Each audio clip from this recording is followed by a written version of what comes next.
Bonjour, je m'appelle Aurélie, je suis le GPS de Camping Car TV. Bonjour Aurélie, bonjour les télénautes curieux, généreux et respectueux.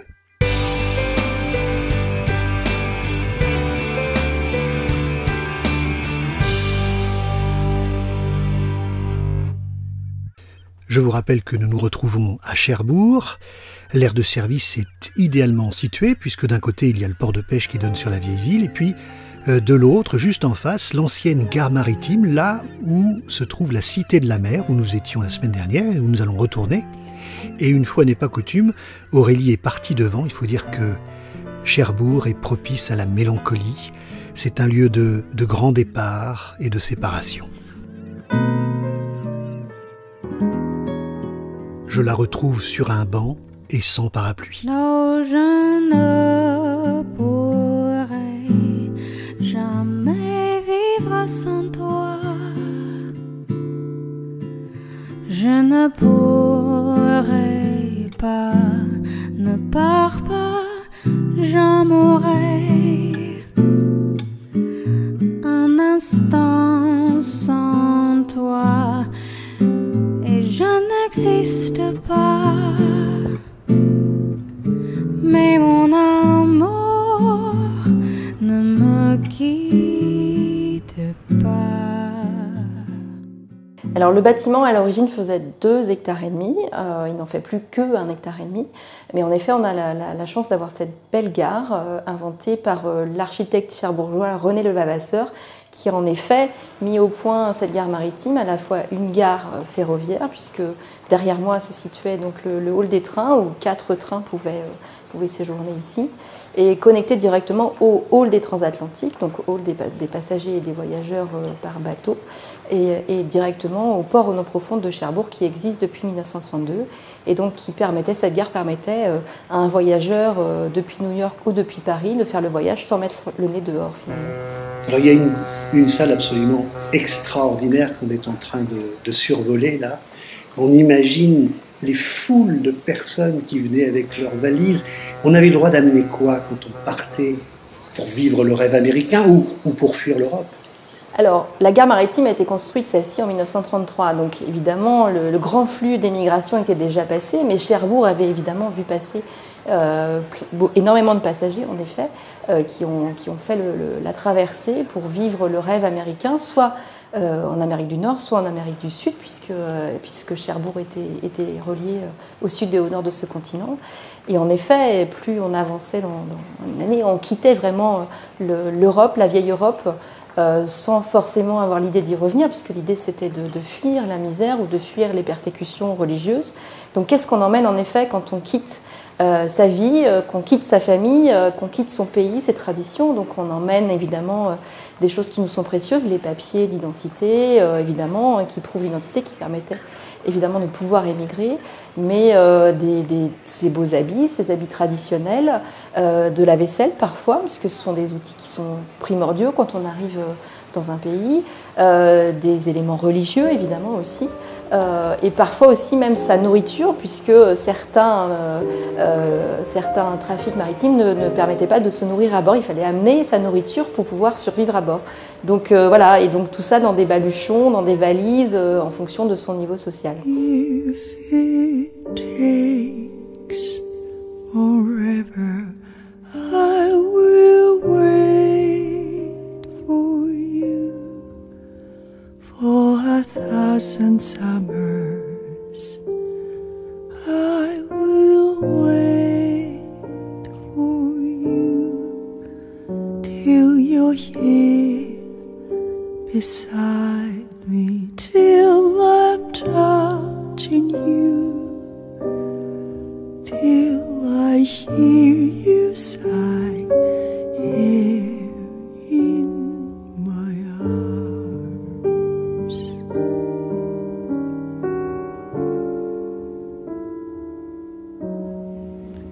Anywhere you wander, anywhere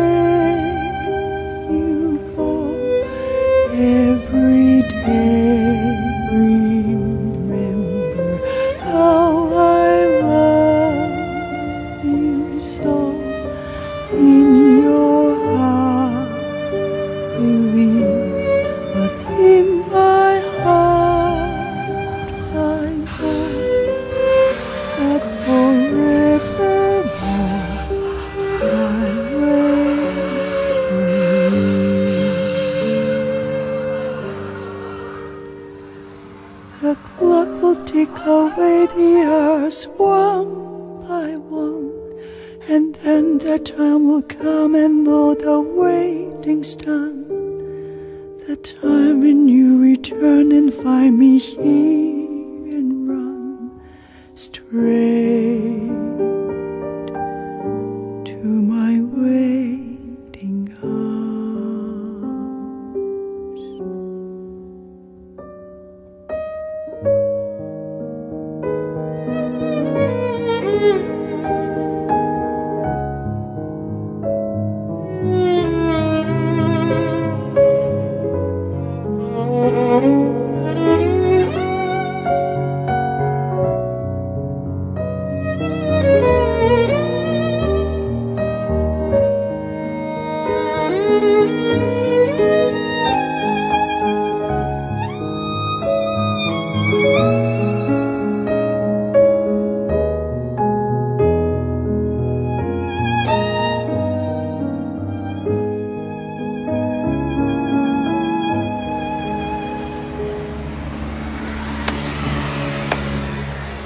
Vous n'avez pas hésité une J'adore. seconde quand vous avez eu la possibilité d'avoir cette maison.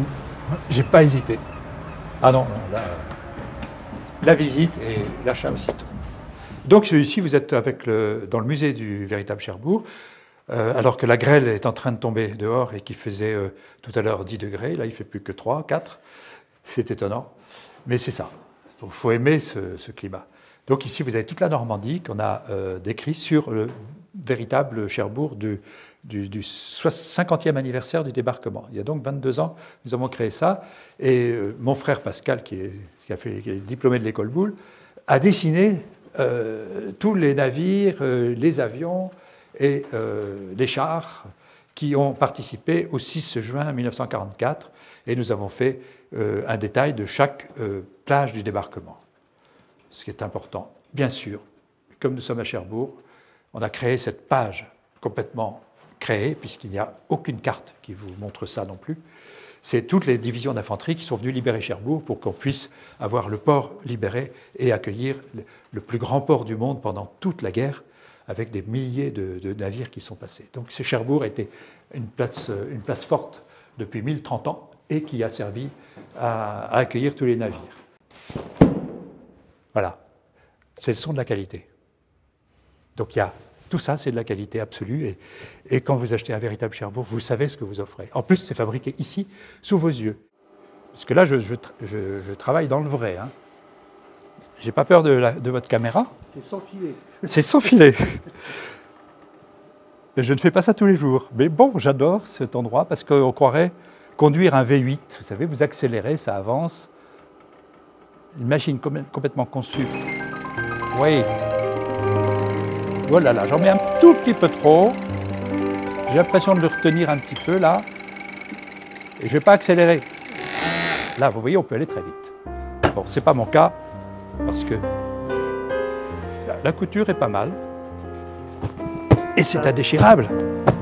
C'est ça qui est formidable aussi. C'est que il y a 7 mm qui sont pris de chaque côté et qui sont roulotés. Donc vous pouvez avoir un vent de 200 km/h, il n'y a aucun souci à ce niveau-là.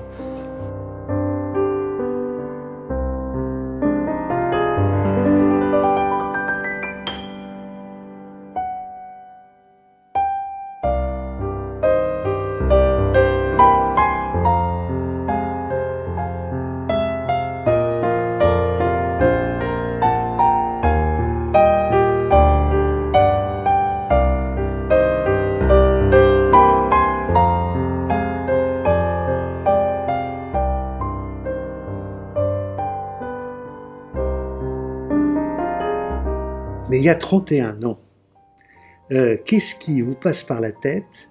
C'est lié au film de Demy? Des parapluies à Cherbourg, ça semble aujourd'hui évident, mais enfin, il n'y avait pas de fabrication de parapluies. Exact. Il n'y avait pas de fabrication de parapluies à Cherbourg. Il y avait une petite boutique qui vendait des parapluies. Je sortais de l'école et tous les soirs, j'allais voir le tournage du fameux film des parapluies de Cherbourg.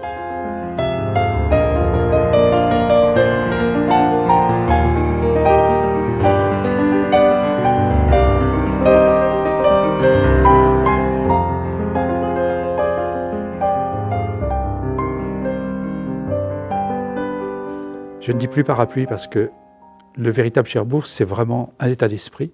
C'est presque un club. Lorsqu'on en a un, moi je l'appelle le compagnon irrésistible des temps incertains. Je les ai testés en soufflerie pour qu'on puisse savoir qu'il résiste à 120 km/h pour les moins bons. Et les meilleurs, parce que j'ai toute une gamme, et les meilleurs à 154 km/h. Testé en soufflerie par le CNAM, les arts et métiers, la soufflerie de Saint-Cyr-l'École, une soufflerie aérotechnique où ils testent les avions en soufflerie avec le CX des voitures, le CX des avions. Et ils ont fait le CX du parapluie, puisque finalement, du véritable Cherbourg, pardon. Et donc, son CX, eh bien, il va se fermer, mais il va continuer à vous protéger sur toute cette surface-là. Ça fait 3 ans que nous avons acquis cet immeuble, qui était une ancienne banque de France. Donc, c'est agréable d'avoir un artisan qui achète une banque, c'est assez nouveau. Et surtout que c'est plutôt le contraire en général. Les gens, jusqu'à présent, il y avait beaucoup de fabricants de parapluies qui faisaient faillite parce qu'il y avait d'importations énormes de parapluies qui venaient d'Asie. Et c'est toujours le cas, puisque je crois que je me suis laissé entendre qu'il y a 14 millions de parapluies qui viennent d'Asie par an en France. Quand j'ai dit que ça sera une manufacture, c'est un mot qui ne va pas du tout, c'est complètement désuet. Manufacture, ça ne se dit plus. C'était en 96. Vous voyez, c'est pas si vieux. Et à ce moment-là, je leur ai dit non, manufacture, parce qu'on fabrique à la main. C'est du concentré de savoir-faire, de la main de l'homme, la main des femmes qui travaillent ici. Je les appelle les manufacturières, et pas des ouvrières. C'est pas la même chose.